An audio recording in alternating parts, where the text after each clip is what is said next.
Hey guys, Asher coming at you today in Raid Shadow Legends with another champion guy, this time on RHAZIN SCARHIDE, or as we say here in Boston, RHAZIN SCARHIDE. He's going to be the man, the myth, the legend, the permanent fusion in Raid Shadow Legends, and the topic of today's video. We have Mateus, a few shouts to you guys. We have C. Jones looking for some RHAZIN. We have Nicholas looking for some RHAZIN fusion champion, RHAZIN SCARHIDE. We have Wardle, Northeast. We have Wardle again coming through, Wardle again, and then Steven and a bunch of you guys, again, looking for some RHAZIN SCARHIDE. Really cool champion. I also think that he is, hopefully I'm right here, you know, knock on wood, but I think that RHAZIN is going to be one of the first in line champions to actually get a buff in the coming balancing changes. They said there's going to be a big round of balancing coming in January of this 2024. So hopefully he is one of those champions. I think he should be. Look at this dude. RHAZIN SCARHIDE. Hey, Ash, still waiting on a guy for me, mate. Oh, damn, son. Well, let's go ahead and take a look at what RHAZIN has to offer.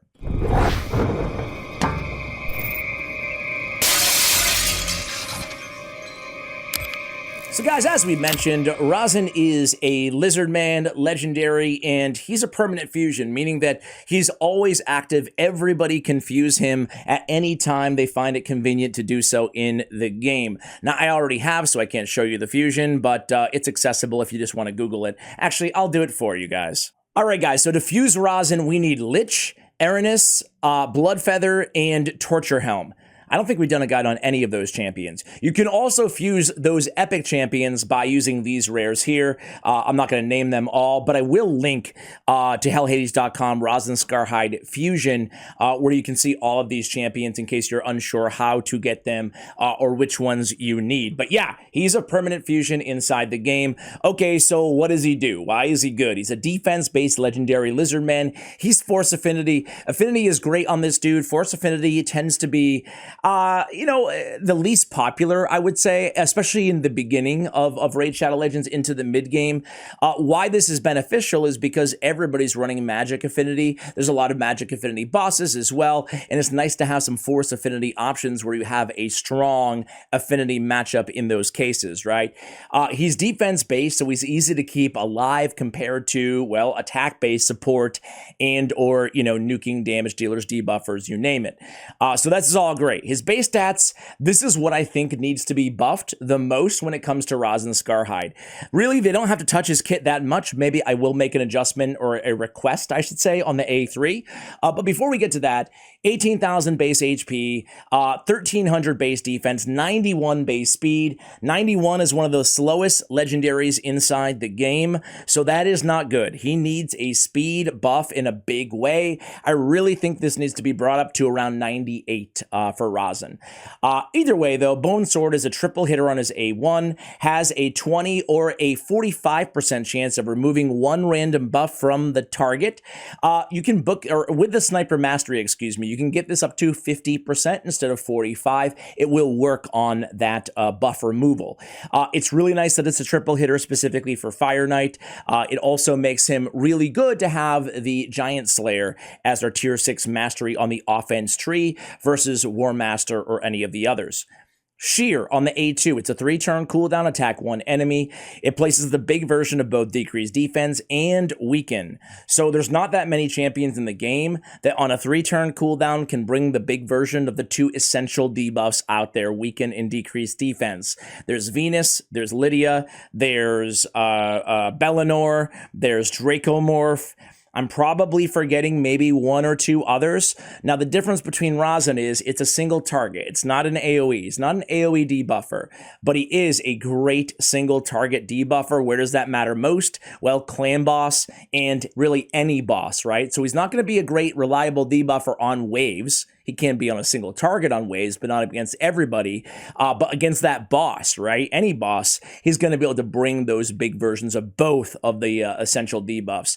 Weaken is just straight up 25% extra damage to anybody with that debuff. On Bog Down, attack all enemies, decrease the turn meter by 100%. So a full turn meter depletion on the A3. I did mention that I think this needs to get buffed. It used to be super powerful even on a 7-turn cooldown. Now it has been power crept a bit. There are a lot of champions out there that can fully deplete targets' turn meters or deplete by 50 or 75% on a much shorter cooldown. That being said, it's still a very good move. If you have block debuffs or anything like that on, it's not going to matter, right? Similar to putting skills on cooldowns, decreased target's turn meter does require accuracy, but it does not, it doesn't care about block debuffs, right? So it's really cool. Damage based on defense, it is the worst damage dealing ability in his kit, but he can pack a punch. Notably, before we look at his multipliers, increase ally resistance in arena battles by 90. Before Lydia came along in the game, this was the best arena resistance aura inside the entire game. It still is the second best. I think it's tied for second best. It's very good, right? You don't run a lot of high resistance teams or resistance auras in the arena, but that being said, if you're ever going to run it, let RHAZIN or Lydia be your aura lead, okay? Multipliers. The cool thing is on this dude is he can actually hit pretty hard for a defense-based champion. He has a 1.5 multiplier on his A1. It's a triple hitter. That's really good damage, right? 4.5 total damage is great. He has a 6 multiplier on his A2. Very hard hitting. And then on the A3, he has a 4 multiplier. It's actually not as bad as I was thinking. I was thinking it was around a 3.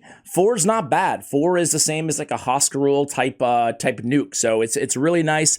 Granted, that is a epic champion, but Grush the Mangler, think around that, you know? So it's a significant ability, and I'm comparing him to some of the best defensive nukers out there in terms of epics, right? So can put some AoE damage out there. If not, fully deplete their turn meter. He's got a lot going on. He brings a lot to the table. He's a very, very good champion. Albeit, he does need that buff, but he's still good. For the buff on the A3, I would love to see Plarium take it down by 1 turn. Take it down by 1 turn. Make it a 6 book down to a 5-turn cooldown. It's nothing too crazy, but I think it would benefit him a lot. Anyway, here he is, guys. I put him in the most basic sets, which I feel like a lot of you guys will build on your RHAZIN. Back in the day, people said put him in lifesteal. Put him in lifesteal gear. I'm not saying lifesteal or bloodthirst is useless, but I'm finding with defense-based champions, even in the early game of Raid now, I think you can usually just get by without having to put them in lifesteal nowadays, you know? There are some exceptions to that rule, you know, some champions who are, you know, maybe provokers who are going to be taking a lot of damage anyway or something like that. But usually with all the champions that we have access to, you know, and all the daily login reward champions, I feel like the way to go, especially on RHAZIN, is for perception gear or for accuracy gear before you can get your hands on good perception gear. He needs accuracy. I love getting it from the actual gear sets. He needs speed, and you're not working with a stacked deck when it comes to your base speed, as we already spoke about here. So we want to be working on that speed on this dude. Total stats are going to be 53. I'm aiming for mid-game or so, I'm aiming for around 50k HP. I feel like it's a common mistake that on defense-based champions, people totally neglect HP sometimes, and they go all-out defense. Just keep in mind, there are a lot of abilities in this game that ignore either a percentage or sometimes even all of defense. And if you're stacked up on a ton of defense, you have no HP, you're going to be in big trouble, even if you're an absolute tank. There's no ability in the game that ignores HP, right? So it's always nice to have a blend, even on defense-based champions. I also want to state the obvious. When it comes to getting damage out of RHAZIN Scharhide, increased defense is going to give him a lot more damage, that buff. So in the same way as an increased attack would give an attack-based nuker more damage, increased defense would do the same to RHAZIN Scharhide. However, keep in mind that a decreased defense will not only make him squishier, but also do less damage, so it definitely goes both ways. That being said, it's okay to add a little bit of resistance on this dude as well. So this build right now, we have 99% crit rate. We were aiming for 100. We have some crit damage, and we have some accuracy, 371.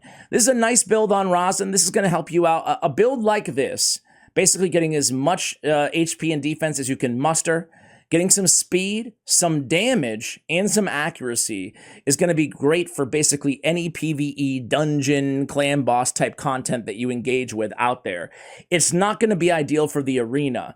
This is not seen, RHAZIN's not seen as a meta arena champion, except for in the early to mid game, right? When you're just speed farming your Great Hall, he can be very good as an opening move with his A3. Depleting turn meter is a great control effect that you can utilize inside the arena from a dude who's pretty tanky.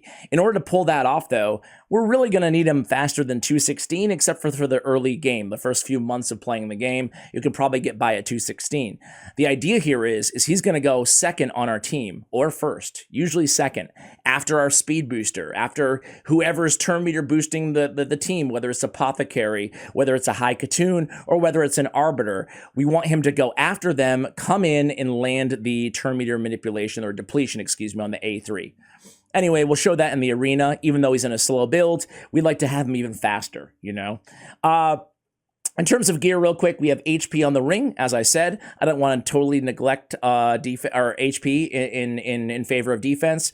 We have crit damage on the amulet, and we have defense on the banner. I feel like it's important to say here, we do have crit damage on his gauntlets, right? In the early game, you might just want to start with crit rate on the gauntlets, right? I think that with any champion in this game, it depends on how you're using them, right? If your main role on RHAZIN is to help with waves, to manipulate turn meter, deplete turn meter fully, and to land debuffs against the boss, then you might just want to go all out defense, all out tank. Put defense percentage, put HP percentage on his gauntlets, on his chest. Don't worry about crit rate. Don't worry about crit damage. Put HP or defense on the amulet as well, and then just try to get as much accuracy as you can. That's totally cool. But then when we try to min-max our champions, we try to actually, it's kind of like refining, right? We're always trying to refine these champions so that they can bring even more to the table. And one of those more things that he can add is damage. So I say all that to say that his first utility is to debuff and control. After that, we can start adding damage. So it's not imperative that everybody puts crit, damage on your gauntlets. Crit rate is fine. Defense percentage is fine. HP percentage is fine. We have defense percentage on his chest. We have speed on the boots. Let me go ahead and show the blessing. We have Brimstone on him. I like Brimstone. You get even more HP, which is great on the 2-star awakening. And we have a chance of placing Smite.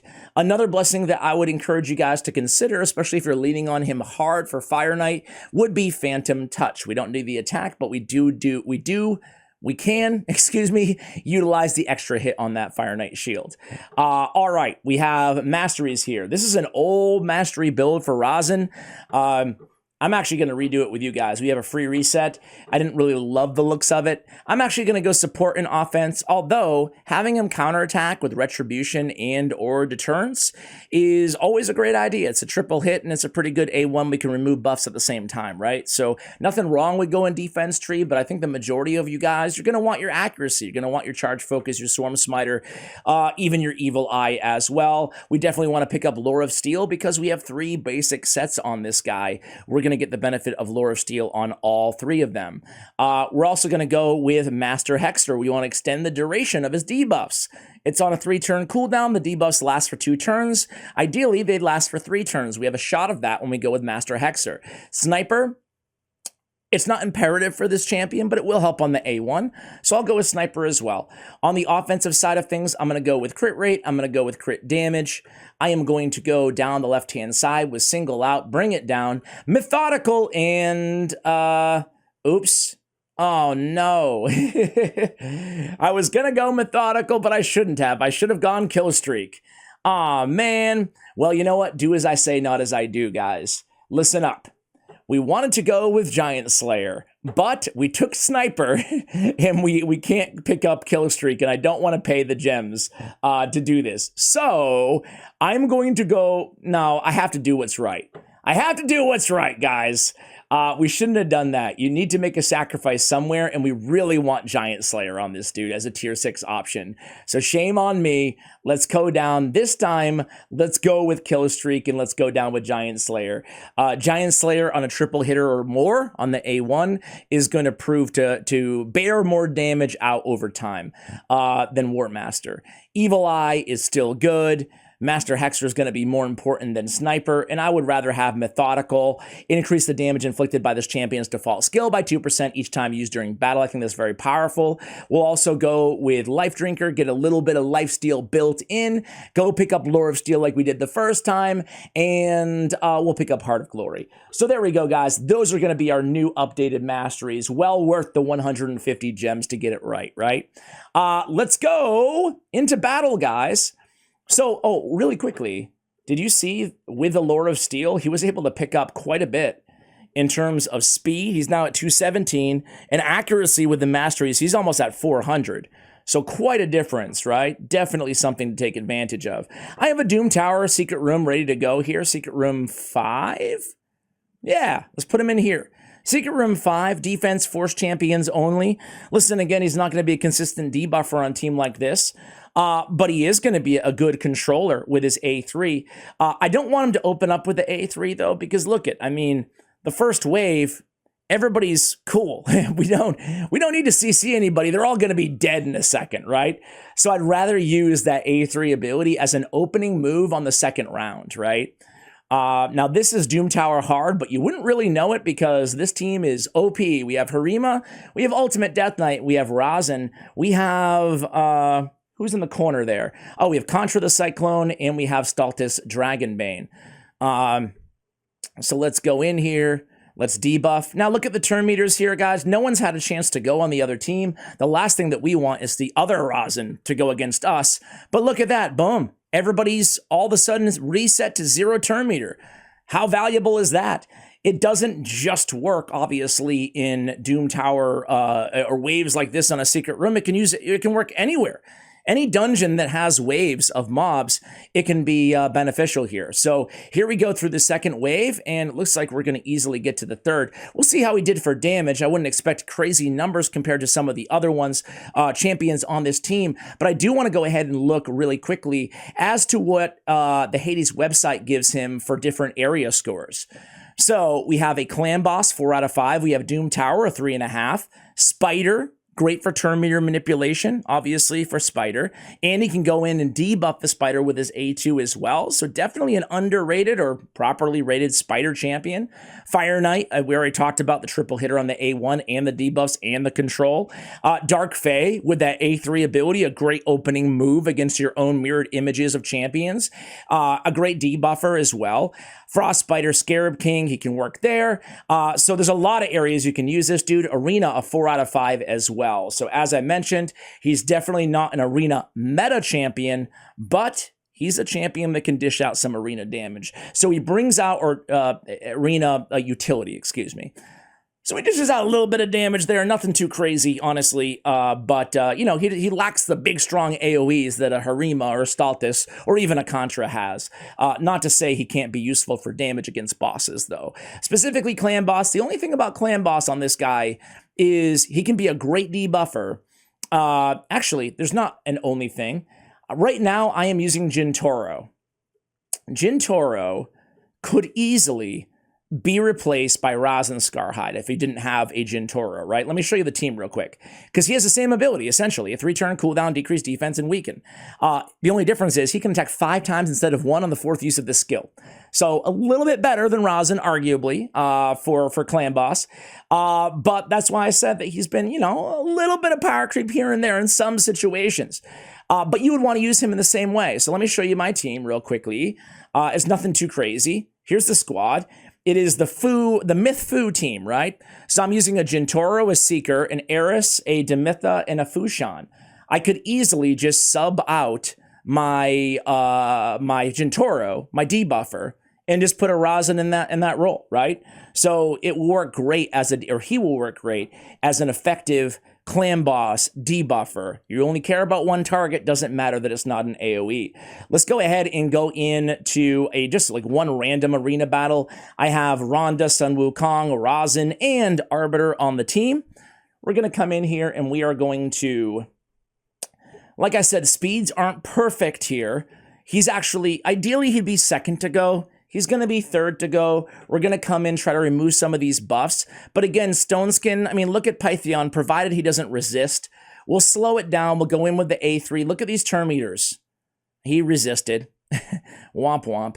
But look at everybody else's. They're now at 0 again, right? Incredibly strong ability there.